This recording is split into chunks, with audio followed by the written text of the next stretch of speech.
Olá, pessoal!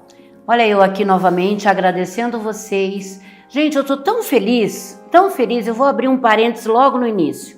Eu tô muito feliz por esse programa, de levar para vocês coisas maravilhosas, programas maravilhosos, que vocês estão me devolvendo esse feedback. Eu tô recebendo inúmeras ligações, pessoas que me parabenizam sobre os meus convidados, e isso me enche de alegria. E enche também o pessoal da Rede TV que está aqui comigo fazendo este programa, e garanto para vocês, o de hoje vai ser assim maravilhoso. Estamos aqui falando do quê? De cérebro. Quem aí tem cérebro em casa? Eu já perdi o meu. Confesso para vocês que sou muito esquecida. Confesso para vocês que tenho problemas onde deixei a minha chave, onde deixei o meu lenço. Qualquer coisa eu perco muito fácil. E vocês aí em casa, têm esse problema também? Então vamos junto hoje aprender com a nossa entrevistada como não perder a cabeça ou o cérebro. E daí, Paula, tem alguma coisa para nos ensinar hoje? Olá, tudo bem, Maria Lúcia? É um prazer estar aqui em Obrigada, primeiro lugar. Eu que agradeço. E com certeza, acho que a gente tem bastante coisa para conversar hoje, né, a respeito de como a gente pode estimular o nosso cérebro, principalmente aí para não sentir essas dores que você trouxe de perda de memória, né? Puxa, esqueci agora.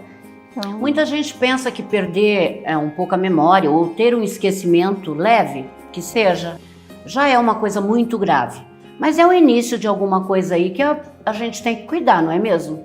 A gente precisa estar sempre atento, né, a essas perdas de memória, para entender se é só um simples lapso, né? Porque a gente costuma dizer que a atenção, ela é a porta de entrada para a nossa memória. Sim. E hoje, no mundo que a gente vive, que a gente tem tantos estímulos o tempo inteiro, né, é muito difícil a gente manter a nossa atenção concentrada em alguma coisa.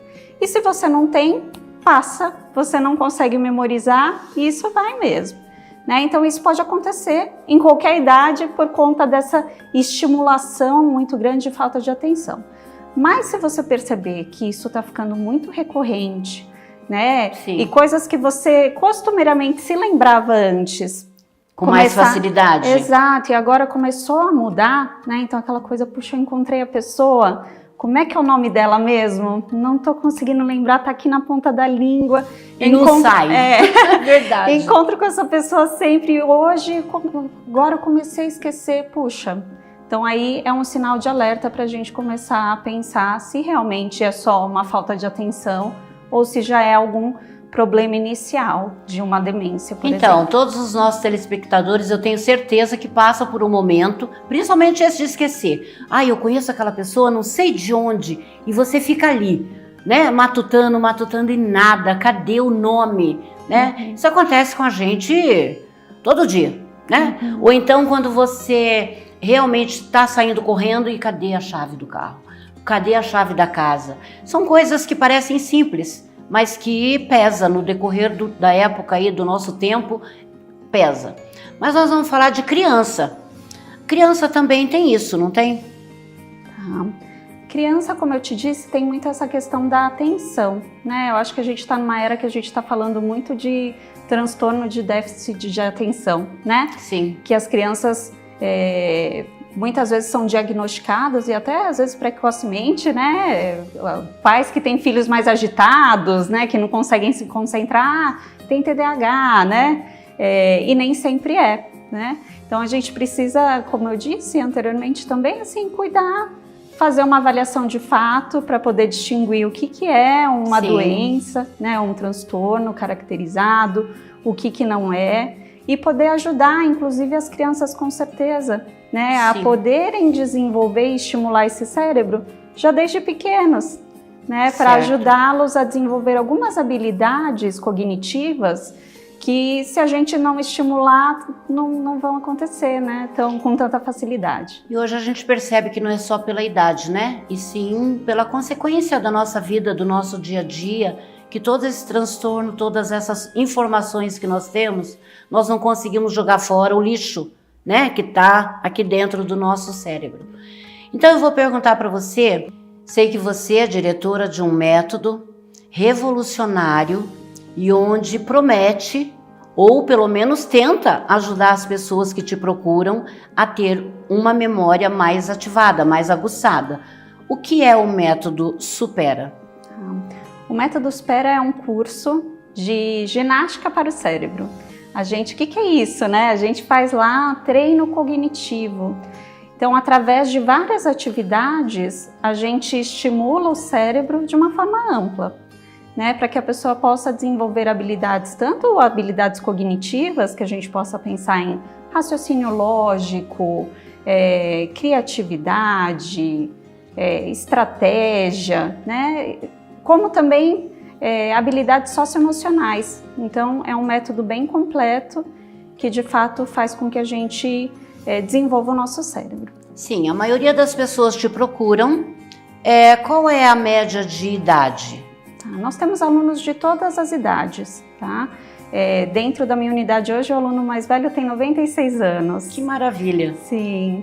É um grande orgulho para a gente, né, poder ter pessoas de todas as faixas etárias, mas a maioria hoje dos nossos alunos são pessoas acima de 60 anos, que são as pessoas que começam a sentir mais, né, algumas perdas cognitivas. Sim. E aí buscam essa ajuda, né?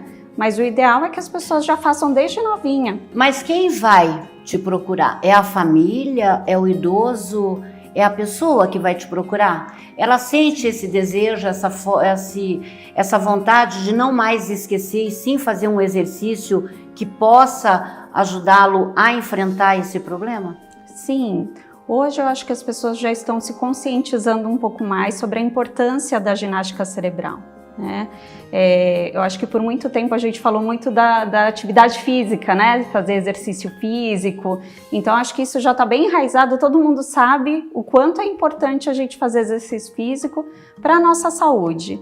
E agora as pessoas começaram a entender que também é importante o treino do cérebro.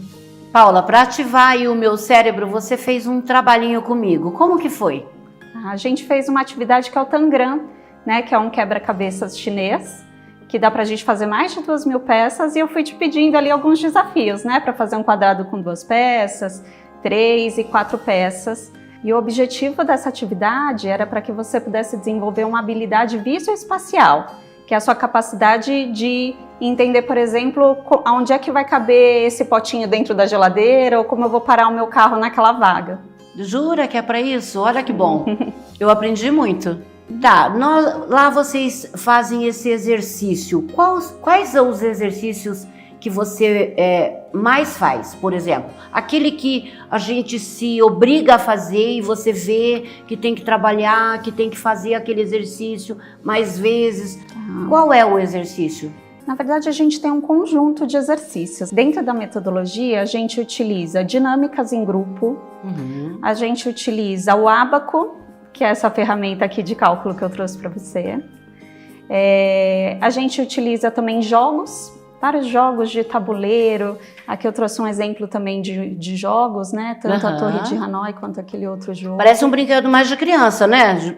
Mas não é. Sim, mas não é. Sempre tem um objetivo por trás desse jogo, né? Nada é só uma brincadeirinha. Claro. Né? E todas as aulas a gente reforça isso para os alunos no final. Olha, com esse jogo a gente trabalhou habilidade de linguagem, habilidade de estratégia, de memória, né? Então a gente nomeia quais foram as habilidades que a gente trabalhou para não ficar parecendo que só vim aqui brincar. Fazer uma brincadeira. Mas é uma brincadeira séria. Exato. O nosso cérebro está aqui cheio de pontinhos que precisa ser ativados, né? Exato. São neurônios aí que estão em busca de ativação, choquinhos.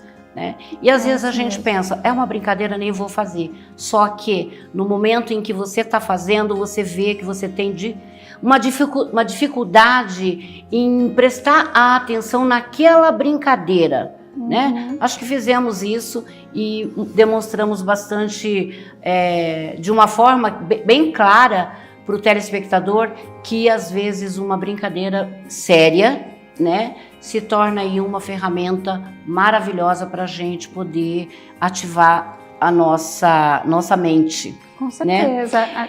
Essas atividades têm algum prazo de alguma demora, 6 meses, 5 meses, ou pode fazer o tempo que a pessoa quiser?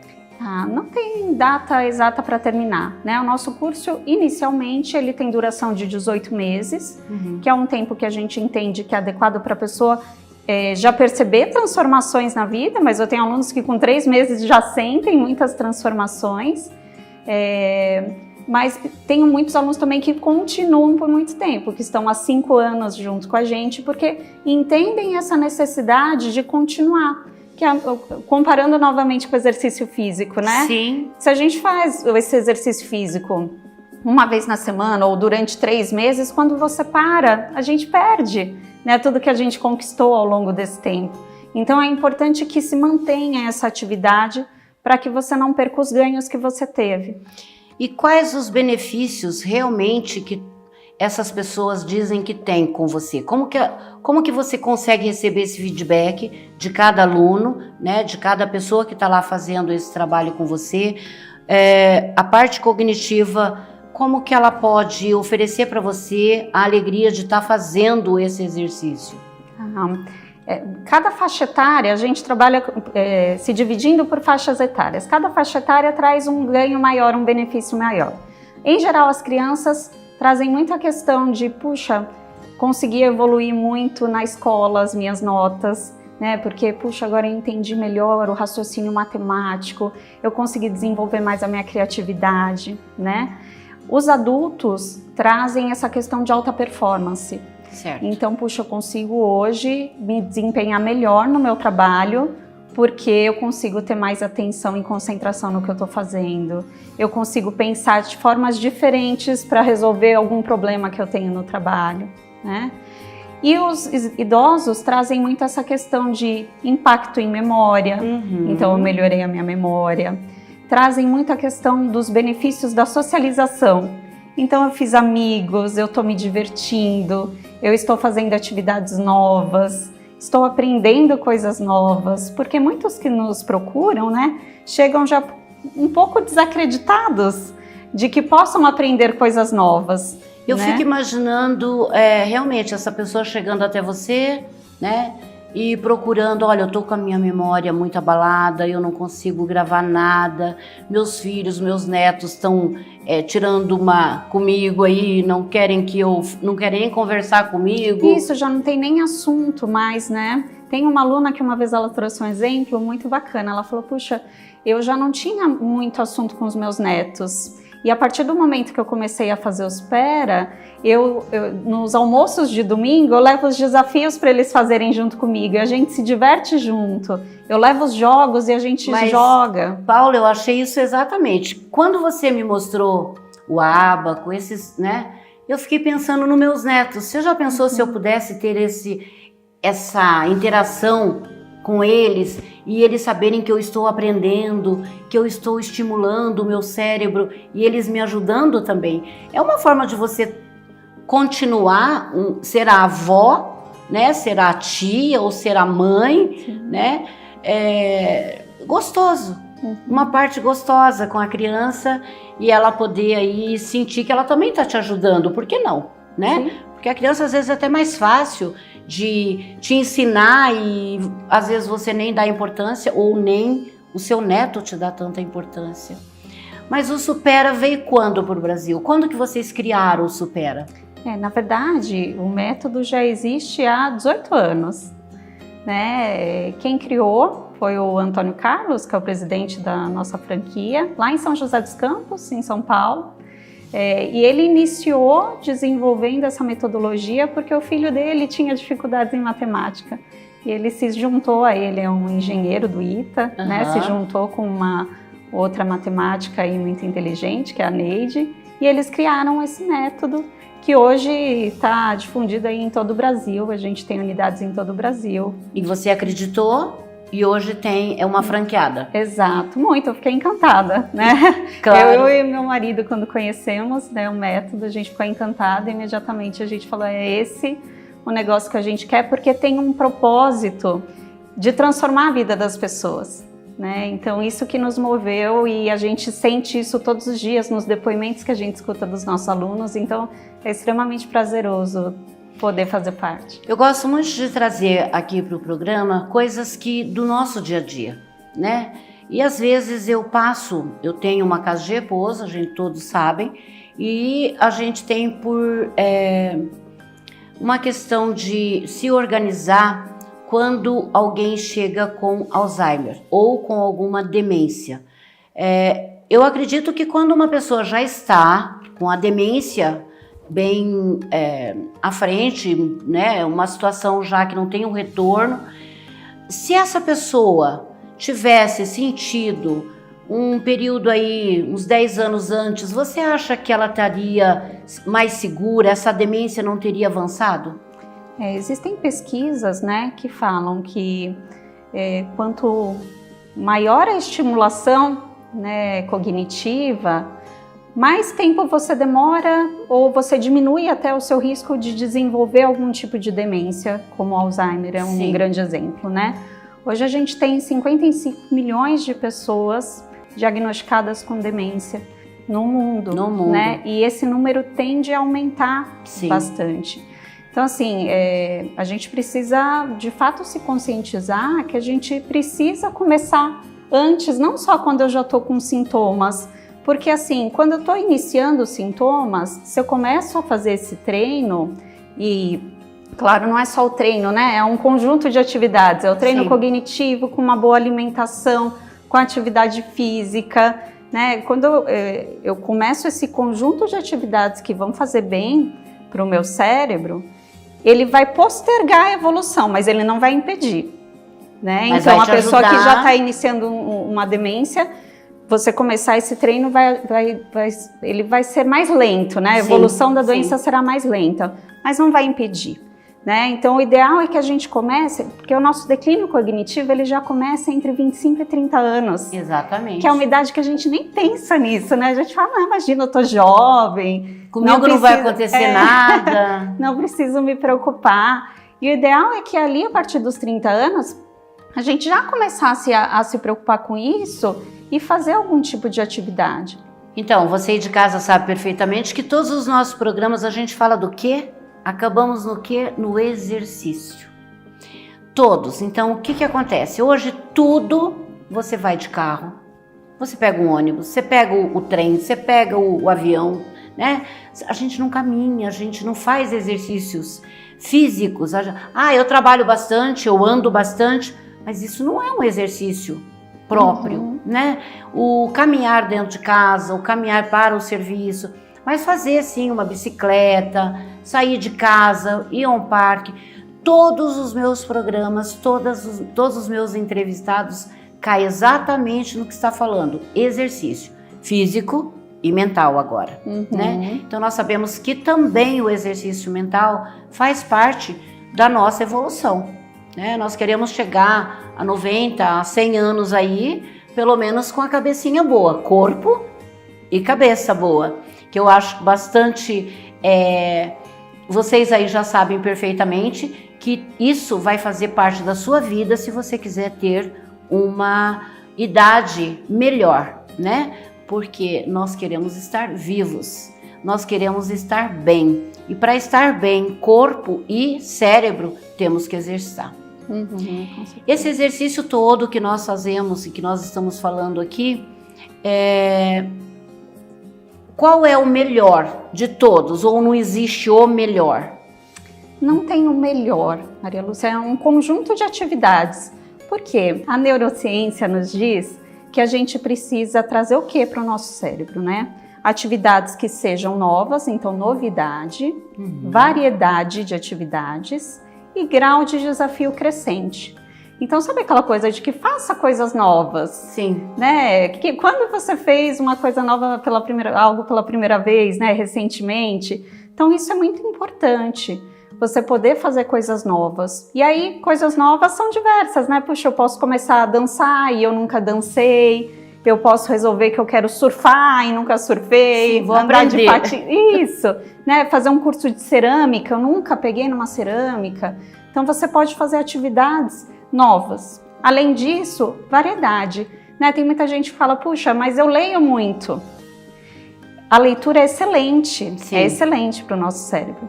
Mas só a leitura não basta, eu preciso ter variedade de atividades, né? Então eu tenho que fazer a leitura, eu tenho que fazer minha palavra cruzada, eu tenho que fazer minha atividade física, né? E o grau de desafio crescente, que é isso? É eu sempre me desafiar a fazer coisas que deem o frio na barriga, né? Que estimule você, né? Isso, que eu fale, nossa, será que eu vou conseguir fazer isso? Né? Então muitas pessoas, puxa, eu nunca aprendi uma segunda ou uma terceira língua, né? Sim. E eu vou me desafiar agora a fazer um curso de alemão, né? E vou aprender uma língua nova. Nossa, isso é fundamental para o nosso cérebro. Então é um conjunto de atividades, não tem uma específica que eu vou te dizer assim, essa é fundamental. É um conjunto. Paula, só conversando, só explicando, só falando como você está dizendo, eu acho que as pessoas aí em casa devem estar pensando assim, nossa, parece fácil. Mas não é, né? Até você fazer alguma coisa difícil na sua vida, ter essa atitude de mudar, de fazer alguma coisa, às vezes a pessoa lá em Cascavel, Londrina, lá no norte do Paraná, né? Fala assim, mas tá fazendo lá porque lá é capital, é Curitiba, tá fazendo em São Paulo. O que a pessoa lá, nessa cidade, pode fazer para melhorar e ter esse estímulo de procurar fazer exercício, tanto físico como mental? É ter essa vontade, né? Como você disse, eu acho que as coisas que eu falei aqui são coisas que muitas pessoas sabem, né, que precisam ser feitas, mas às vezes não tem a motivação, o estímulo, não tem a atitude de fazer, né? Então, mesmo nessas cidades que você citou, a gente tem espera, né? Essas pessoas podem procurar. Muitas vezes na própria cidade tem atividades, né, específicas nesse sentido, de fazer um artesanato, de poder participar de algum grupo. Então, assim, busque, né? Se eu puder dar uma dica, busque então atividades aí que vocês possam fazer que te estimulem a fazer coisas novas, coisas diferentes e que te deem desafios. Isso é verdade.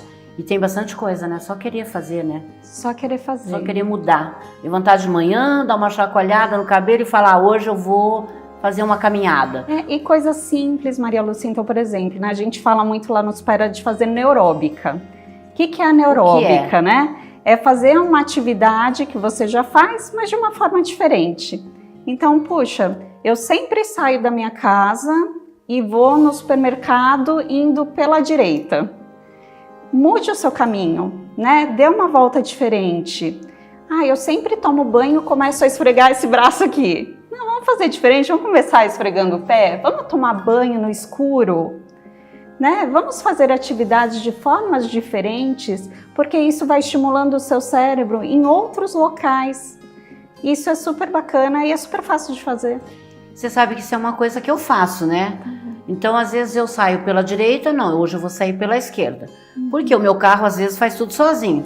Sim. Né? Você já entra no carro, parece que o carro já sabe para onde você vai. Automático, você não precisa pensar, né? Então, isso que você está falando é real, né? Pentear o cabelo com a mão esquerda, que eu também, a gente faz também, eu faço bastante. Os dentes, né? Porque querendo ou não, a gente está muito habituado a fazer uma única coisa de uma única forma e o cérebro, então, não precisa de ser motivado. Né? Para que motivar se eu já sei o que eu vou fazer, então ele está ali ligado e quando eu vejo o dia já acabou e o que eu fiz. Às vezes eu nem sei o que eu fiz, não é assim?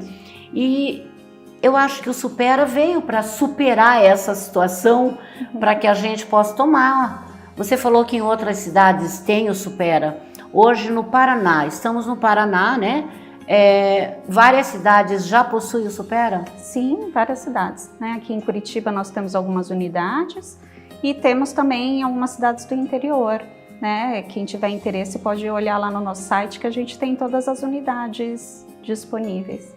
Bom, gente, tá aí, ó, uma sugestão. Vão lá, bate na porta do prefeito da cidade de vocês, pede para colocar um Supera lá, quem sabe nessa cidade vai ter o Supera e você vai conseguir fazer os exercícios tão prometidos, né? E eu gostei bastante, eu vi várias coisas aqui, eu mesmo acho que vocês deveriam fazer e eu tô pensando muito, eu aprendo muito com o meu próprio programa. Eu acho que é isso que eu tô levando para vocês. Paula, vi que você está grávida. Sim. Né? Estamos aí com a Rafaela chegando. Exato. Estamos iniciando aí o mês de maio. né? Eu quero aproveitar, desejar um feliz Dia das Mães para você. Obrigada. Desejar um lindo e feliz Dia das Mães para todas as mães, as minhas telespectadoras que estão aí assíduas, né, trabalhando e curtindo o meu programa, que eu acho isso muito bom. Eu quero desejar que Deus abençoe vocês e que tudo corra bem e que vocês sejam muito felizes e que seus filhos os amem sempre, as amem sempre, tá? Eu tô aqui recebendo um psiu, psiu, psiu. Vamos ver o que está escrito aqui. Bom, a minha turminha aqui, Paula, quer mais uma pergunta. Legal. Olha que bacana, sinal que tá dando certo, hein, gente? Que conselho você daria para alguém que está começando a notar sinais de esquecimento? Você tem um minutinho para falar. Tá. Não deixe passar, né? Se você já está sentindo algum sintoma de perda de memória, busque se estimular, né? Estimule o seu cérebro. Se você não puder, né, nesse momento fazer os PERA, como a gente já falou, busque essas atividades, né? Faça coisas diferentes, busque atividades que estejam disponíveis na sua cidade, né? Tem tanta coisa bacana para ser feito, né? Busque jogos que você possa se estimular. Então tem coisas que você pode fazer para não deixar evoluir, né? Cuide agora. A segunda pergunta deles é: há alguma dica para manter a motivação a longo prazo? Olha, eu acho que é resposta... pensar na sua saúde, né? Se você quer ter uma vida longeva e com autonomia, porque eu acredito que uma das maiores dores da vida deve ser você perder a sua autonomia. Exatamente. Né? Então você precisa cuidar da sua saúde. E para cuidar da sua saúde, você precisa, né, ter o primeiro passo. Só você pode fazer isso por você mesmo. Paula, eu agradeço muito você ter vindo. Agradeço você aí que está me assistindo. Volte na semana que vem, temos mais história para contar para você. Até lá!